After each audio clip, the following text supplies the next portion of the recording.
হ্যাঁ, প্রিয় শিক্ষার্থীরা, কেমন আছো? আশা করছি ভালো আছো। আজকে এমন একটা গুরুত্বপূর্ণ ক্লাস নিয়েছি, অর্থাৎ এটি আজকে কিন্তু বেসিক ক্লাস করাবো। আজকে কিন্তু আইসিটি এসএসসি আইসিটির একটা বেসিক ক্লাস করাবো, তৃতীয় অধ্যায়। তোমরা প্রায় এই অধ্যায়টার এই সমস্যাটা ফেস করো, অর্থাৎ এই টপিকটার উপর ফেস করো, এটার উপর একটা ক্লাস দেবো, দেন আর একই ধরনের জিনিস হবে আরেকটা ক্লাস দেবো। অর্থাৎ আজকে আমরা মূলত ক্লাস করবো এনকোডার এবং ডিকোডার, কিন্তু আজকে করবো আমরা ডিকোডার। পরবর্তী একটা ক্লাস দেবো, সেটা হবে এনকোডারের উপর। এই দুটি জিনিস একদম ক্লিয়ার করে দেবো, পানির মতো সহজ করে দেবো, এবং সবচেয়ে বড় কথা হচ্ছে কি, একটা টেকনিক শিখিয়ে দেবো কীভাবে তুমি এই জিনিসটা মুখস্থ না করে কীভাবে তুমি পারবে পরীক্ষা আনসার করো। চলো চলে যাবো পড়ে। দেখো এখানে আমরা বলেছি ডিকোডার। আসলে ডিকোডারটা কি? এটা হচ্ছে এক ধরনের এমন একটা ডিভাইস বা যন্ত্র যেটা মূলত কোনো একটা কোডকে ডিকোড করে, খুব সহজ জিনিস। এবং এটার মূল কাজটা হচ্ছে কি, যে কম্পিউটারের বোধগম্য যে ভাষাটা আছে, দেখো চিত্র দিয়েছি, সেটা ডিকোডার মাঝখানে থাকবে, এবং ডিকোডার কি করবে, সেই জিনিসটাকে মানুষের ভাষায় রূপান্তর করবে। অর্থাৎ তার কাজটা হচ্ছে কি করা, মানুষের ভাষায় রূপান্তর করা। এখন এটা করতে গিয়ে সে কি করে, মূলত ইনপুট এবং আউটপুট একটা ব্যাপার আছে। সেটা কি, যেখানে যখন দেখবো আমরা সর্বনিম্ন ইনপুট সর্বোচ্চ আউটপুট, তখন সেটা হয়ে যাবে ডিকোডার। আর এনকোডারটা হচ্ছে তার উল্টো, সর্বোচ্চ ইনপুট সর্বনিম্ন আউটপুট। আজকে সেখানে যাচ্ছি না, আজকে এখানেই আছে, ডিকোডারে থাকবো। দেখো তো ডিকোডারে আমরা এখানে একটা জিনিস লিখেছি যে এনটি, অর্থাৎ এখানে 2 আমরা লিখেছি 2 to 4 কি হবে হলো। দেখো আমরা বলেছি 2n অর্থাৎ 2 এর উপর n পাবো। তাহলে 2n যদি আমরা বলি, 2n যদি বলি, 2 এর উপর কি n পাওয়ার, n মানে কি ইনপুট। তাহলে এখানে কয়টা ইনপুট? দুটো ইনপুট, একটা হচ্ছে a আর একটা হচ্ছে b, একটা হচ্ছে a একটা হচ্ছে b।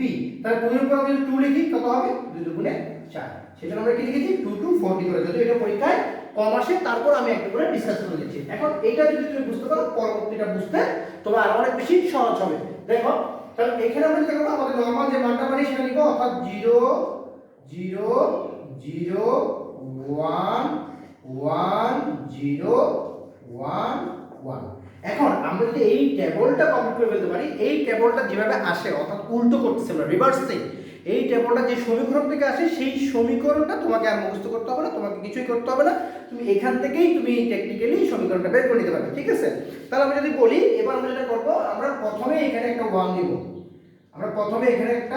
দিব। আসলে দুটো জিনিস একসাথে বোঝানোর জন্যই কিন্তু মূলত একটু তোমার ছোট করে লেখা। দেখো আমরা প্রথমে এখানে কত দিব? 1 দিব। আচ্ছা, এরপরে এই একটা ঘরটা দিয়ে আমরা কি করব, এই অর্থাৎ সেকেন্ড রোতে এসে এই ঘরটা বাদ দিয়ে আমরা এখানে 1 দিব। থার্ড রোতে এসে এই ঘরটা বাদ দিয়ে এখানে একটা 1 দিব। ঠিক আছে?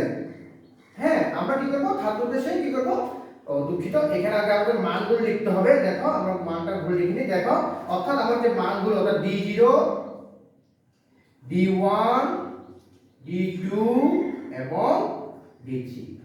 এবার আমরা যেটা করব, আমরা প্রথমেই একটা 1 দিব, এক ঘরটা বাদ দিয়ে এর পরে ঘরে 1 দিব, এইটা বাদ দিয়ে এর পরে এক ঘর 1 দিব, এটা বাদ দিয়ে এরপর 1 দিব। এখন এই 1টা দেওয়ার পরে আমার যে ঘরগুলো খালি আছে সেখানে আমি সবগুলোতে একটা করে 0 বসিয়ে দেব। এটা বুঝতে পারলে পরেরটাও তুমি বুঝতে পারবে। 0 বসিয়ে দিলাম, আমার কাজ শেষ। এখন অনেকের প্রশ্ন আসবে, স্যার এই যদি আমি এখানে ডায়াগ্রাম আঁকতে চাই কি ভাবো? অবশ্যই ডায়াগ্রামের জন্য কি লাগবে? আমার মানগুলো লাগবে, অর্থাৎ d0 এর মান, d1 এর মান। সেটা আমরা কি করব, মনে করো আমরা d0 এর মান লিখব। এখন আমরা d0 এর মান দিতেছি, এরপর আমাদের d1 আসবে। হ্যাঁ, আগে আমরা d0 এবং d0, এরপর আমাদের d2 আসবে, এবং এরপর আমাদের d3 আসবে। দেখো সবাই, এখন দেখো d0 এর মানটা কিভাবে বের করব। দেখো এখানের মধ্যে d0 এর মানের মধ্যে আমরা যখন বের করব, আমার যে এই যে দুটো শূন্য আছে, কি আছে? দুটো শূন্য রয়েছে। শূন্য যখন থাকবে, আমরা এই দুটোর জন্য, এখানেও শূন্য এখানেও শূন্য, এখানে a এর জন্য লিখব a নট, এখানে b এর জন্য লিখব b নট। এবার যদি তুমি ওটা বুঝতে পারো, পরটা খেয়াল করো, এখানে যখন এসেছে এখানে 0 আছে, এখানে কত আছে? 1। অর্থাৎ 0 0 মানে a এর জন্য নট, b এর জন্য হচ্ছে কি শুধুই b, অর্থাৎ এখানে নট হবে না। তাহলে আমরা কি শিখলাম? 0 থাকলে নট হবে, আর 1 থাকলে নট হবে না। তাহলে এবার আমরা d2 তে আসি। d2 কোনটা? d2 বরাবর আমরা যদি আসি, এখানে দেখো এখানে 1 আছে, d2 এই বরাবর এখানে কি আছে? 0 এবং 1। তাহলে d2 0 মানে কি? এই নট।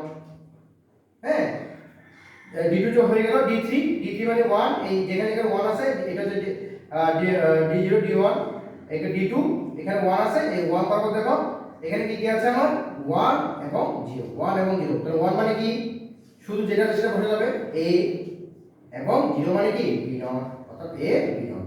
এবারে দুটো দিকে আছে 1 আছে, এখানে 4 D3 মানে 1, এখানে এই বরাবর এখানে আমরা যখন আসবো এখানে দুটো দিকে আছে 1 আছে, দুটো 1 থাকে মানে কি শুধু এ বি। শেষ, এটি হচ্ছে আমাদের কাজ। এবার আমরা কি করব, আমরা এই জিনিসটাকে আমরা চিত্রাঙ্কন, অর্থাৎ আমাদের সমীকরণটা আমরা আঁকতে হবে। এবার এখানে আমরা আঁকার জন্য আমাকে এ দরকার বি দরকার, তো আমরা তাহলে আমরা একটা এ নিব, আমরা এটা ইরেজ করব, একটা এ নিব একটা বি নিব।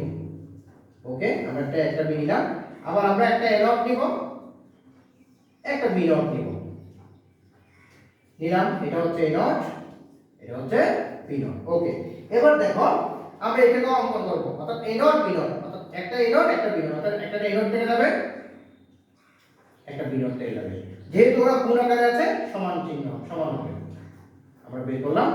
এরপর d1 থেকে ভাগবো a নট b, তাহলে একটা a নট থেকে যাবে একটা সিঙ্গেল b থেকে, সিঙ্গেল b থেকে যাবে। দেখো খেয়াল করো, এটা আমি সিঙ্গেল b থেকে বের করেছি, সিঙ্গেল b গুণ করলাম। এরপরে দেখো d2 a b নট, তাহলে শুধু a থেকে বের হবে, এটা আমার শুধু a থেকে যাবে এবং b নট থেকে যাবে, b নট থেকে বের করলাম। ওকে, আমার একটা বাকি আছে,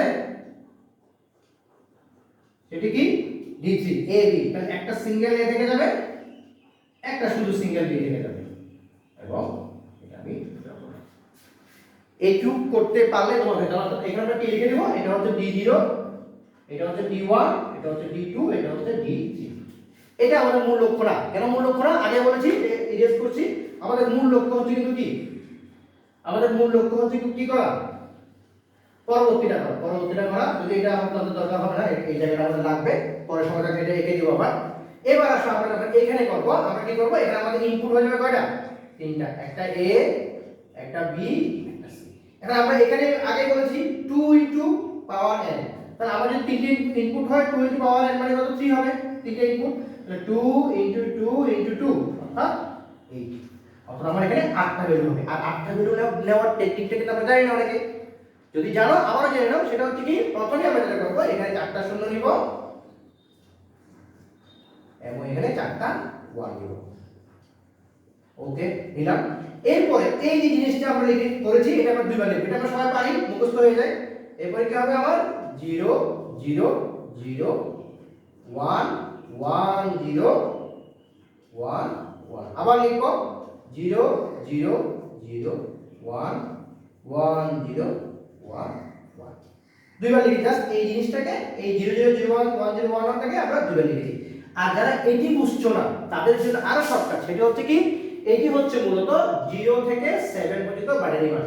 বাসায় চেক করে দেখবা 0 থেকে 7 পর্যন্ত বাইনারি মান তুমি লিখতে পারলেই এটাও কিন্তু ওকে। অর্থাৎ দুইভাবেই তোমাদেরকে টেকনিকটা শিখিয়ে দিলাম খুব সহজে। এবার আসো আমার আউটপুট গুলো আমি নির্ধারণ করব, কি করব, প্রথমে লিখব d1 d2 d3 d4 d5 d6 d7, একটু বড় হয়ে গেছে d8 আমরা এখানে লিখছি, এটা মোছামুছি করছি না। এখানেও সেম প্রসেস আমরা ফলো করব, অর্থাৎ প্রথমে যখন আমরা 1 দিব, দিলাম এই একবার, সেকেন্ড কলাম সেকেন্ড রোতে এসে একবার বাদ দিয়ে এখানে আমরা লিখব, থার্ড রোতে এসে আবার একবার বাদ দিয়ে এখানে লিখব, ফোর্থ রোতে এসে এটা বাদ দিয়ে আমরা এখানে লিখব, ফিফথ রোতে এসে এটা বাদ দিয়ে আমরা এখানে লিখব, সিক্সথ রোতে এসে এটা বাদ দিয়ে আমরা এখানে লিখব, সেভেন্থ রোতে এসে আমরা এটা এখানে লিখব, এইট রোতে এসে এটা বাদ দিয়ে আমরা এখানে লিখব। অর্থাৎ যে রোতে লিখবে পরবর্তী এক ধাপ পিছিয়ে যাবে, একদম সরি এক ধাপ সামনের দিকে যাবে। এবার বাকি কাজটা আগের মতোই, এখানে আমরা কি করব, 0 0, এখানে সবগুলোতে আমরা একটা করে 0 বসিয়ে দেব। দেখো, তাহলে আর তোমাকে কষ্ট করে এত সমীকরণ সরল সব কোনো কিছু মনে রাখতে হচ্ছে না। এটা হচ্ছে একটা গ্রেট টেকনিক। আশা করছি এই টেকনিকটা তোমরা সবাই ফলো করবে এবং এই ডিকোডার নিয়ে তোমাদের প্রবলেমটা আর থাকবে না। আমাদের কিন্তু পরীক্ষায় ডিকোডারটা চলে আসে, এরকম হুবহু ফটো দেয় না, কিন্তু এই যে এইভাবে আমাদেরকে দেয়। এবং এটা নিয়েও কিন্তু আমার একটা ক্লাস আছে, সেই ক্লাসটা তোমরা অবশ্যই দেখে নিবে, টেকনিকটা শিখে নিবে সেখান থেকে, কিভাবে স্যাররা আমাদেরকে প্রশ্ন করে। দেখো, শুধু শূন্য বসিয়ে দিচ্ছি, একদম গোল গোল ডিমের মতো একটা একটা করে শূন্য বসিয়ে দিচ্ছি, আর কিছু না। কমপ্লিট। এখন আমার কি কাজ, ওই যে আগের মতো আমার d0 থেকে সবগুলো বের করা। এখন আমরা আগে বলেছি এখানে আমরা 8টা, তাহলে আমাকে কি করতে হবে, আগে d0 থেকে সবগুলো বের করতে হবে একটা একটা করে। আমরা প্রথমে d0 d1 d2 d3, কারণ এটি ছাড়া আমরা কি করতে পারবো না, আমাদের চিত্রাঙ্কন অর্থাৎ লজিক গেটটা আমরা আঁকতে পারবো না। D4, D5, D6 এবং D7। এবার আগের মতো একই টেকনিক অ্যাপ্লাই করে দেখো আমরা বের করছি। প্রথমে আমাদের কি আছে, তিনটি শূন্য অর্থাৎ তিনটি জিরো আছে। আমরা একটু আগে বলেছিলাম আমাদের যখন জিরো থাকে আমরা কি করি, সবগুলোতে আমরা কি করে ফেলি, নট বসিয়ে দিই। কারণ জিরো মানে এখান থেকে উপরে কি হবে, তার এ বি সি, অর্থাৎ আমার একটা হবে এ নট, একটা হবে বি নট, একটা হবে সি নট। এরপরে যখন আমি এখানে আসলাম, অর্থাৎ আমার D2 টা এখানে আসলাম, এই 1 বরাবর দেখো D2 যখন এখানে আসলো, এখানে কি দুটো শূন্য একটা এক, দুটো শূন্য মানে কি, একটা এ নট, একটা বি নট, একটা শুধু সি। আমি যখন এখানে আসলাম, এখানে শূন্য আছে তাহলে এ নট, এখানে 1 আছে তাহলে বি, এখানে 0 আছে তাহলে সি নট, অর্থাৎ এ নট বি সি। আমি যখন এখানে আসবো, প্রথমটা শূন্য তাহলে এ নট, দুটো এক তাহলে এ নট বি সি। এবার 1 2 3 D0 D1 D2 D3 চলে গেল। এবার D4, D4 এর প্রথমটা হচ্ছে কি 1, তাহলে প্রথমটা 1 মানে a, তারপরে কি 0 তাহলে b নট, তারপরে কি c নট, কারণ এটাও 0। এরপরে প্রথমটা 1 তাহলে শুধু a, এরপরে 0 মানে হচ্ছে b নট, c টা কিন্তু 1 তাহলে শুধু c, এরপরে 1 দুটো তাহলে একটা a একটা b, অর্থাৎ a1 b1, এরপর 0 0 মানে c নট। ওকে, এবারে আমার কি D7, তিনটা 1 তাহলে কি হবে A B C। এই হচ্ছে দেখো, এই জিনিসটা কষ্ট করে তোমাকে আর মুখস্থ করতে হবে না। এখন আমাদের কাজ হচ্ছে কি, আমাদের কাজ হচ্ছে কি করা, চিত্র মানে D6 এর মানটা হচ্ছে কি A B C নট। এবার আমাদের কাজ হচ্ছে কি চিত্র অঙ্কন। এই চিত্রটা আমরা অঙ্কন করব। আমরা এই দিকে জায়গা নিচ্ছি, এটা একটু ইরেজ করছি আমাদের জন্য, কারণ আসলে আমাদের লম্বা একটা জায়গা লাগবে, লম্বা চিত্র হবে সেজন্য লম্বা জায়গা লাগবে। দেখো এখানে একটু করে আমরা একটু কনজাস্ট করে আঁকতেছি, কারণ একটা এ আমরা নিচ্ছি, অনেকগুলো আছে, একটা এ নট আমরা নিব, একটা বি নিচ্ছি, একটা বি নট আমরা নিলাম, একটা সি আমরা নিচ্ছি, একটা সি নট আমরা নিব। ওকে, দ্যাটস ইট। এবার আমরা যেটা করব, প্রথমে আমরা a not b not c not, অর্থাৎ আমার একটা রেখা বের হবে a নট থেকে, একটা বের হবে b থেকে b নট থেকে, একটা বের হবে c নট থেকে। তাহলে এই তিনজনকে আমি যোগ করে ফেললাম, যোগ করে আমি বের করলাম, সরি গুণ করে ফেললাম, কারণ এটা গুণ আকারে আছে। এরপর একটা a not b not c, একটা a নট, এরপর হচ্ছে একটা b নট। দেখো আমি কিন্তু b নটের রেখা থেকে এটা টানলাম, এটা এখান থেকে টানলাম। একটা হচ্ছে শুধু c, শুধু c মানে সিঙ্গেল c হবে, এবং এর গুণ আকারে আছে, আমি গুণ করে রাখলাম। এবার D2 a not b c, তাহলে a নট থেকে একটা রেখা বের হবে, এরপর শুধু b, তাহলে শুধু b থেকে, দেখো শুধু b এখানে, শুধু b থেকে একটা বের হবে, এবং একটা c নট থেকে বের হবে, কারণ একটা কি আছে D3 তে a not b c c not, তাহলে c নট থেকে একটা বের হবে। তিনজনকে গুণ করে ফেললাম, গুণ আকারে আছে।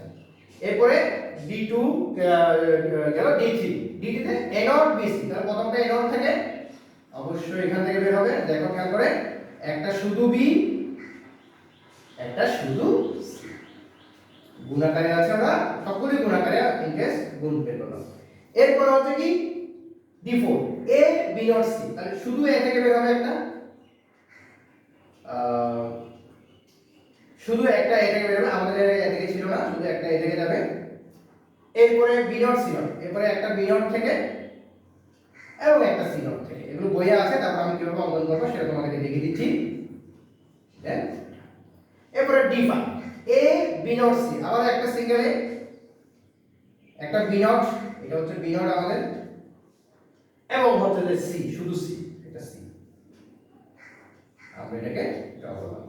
এরপরে দেখো D5 কি হলো, 1 2 D0 D1 D2 D3 D4 D5 গেল, D6 a b c not, তাহলে একটা সিঙ্গেল এ, একটা সিঙ্গেল শুধু b এবং একটা c নট। ওকে, গুণ, last one and final one D7 a b c, একটা সিঙ্গেল এ, একটা সিঙ্গেল b থেকে যাবে, একটা সিঙ্গেল c থেকে যাবে। তাহলে এটা আমরা বের করব।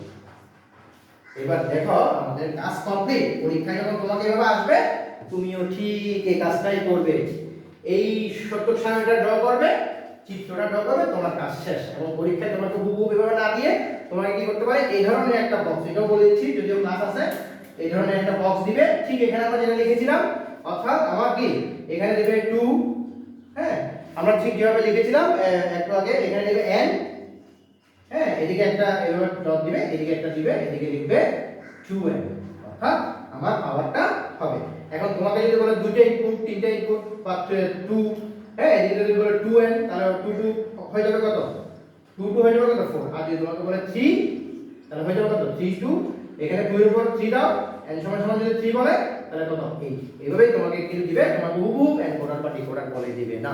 আমি আমার সর্বোচ্চ চেষ্টা করেছি তোমাদেরকে ক্লাসটা বোঝানোর জন্য, এবং খুব সহজ করে টেকনিক্যালি বিভিন্ন টেকনিক শিখিয়ে দিয়েছি। তারপরে যদি তোমাদের কোনো সমস্যা থাকে ক্লাসটা আগে করার পর অবশ্যই স্যারকে জানাবে। এবং এই পর্যন্ত তোমাদেরকে ধন্যবাদ জানাচ্ছি অগ্রিম ক্লাসে দেখার জন্য, এবং ক্লাসটা অবশ্যই তোমরা শেয়ার দিবে। খুবই গুরুত্বপূর্ণ একটি ক্লাস। ধন্যবাদ সবাইকে।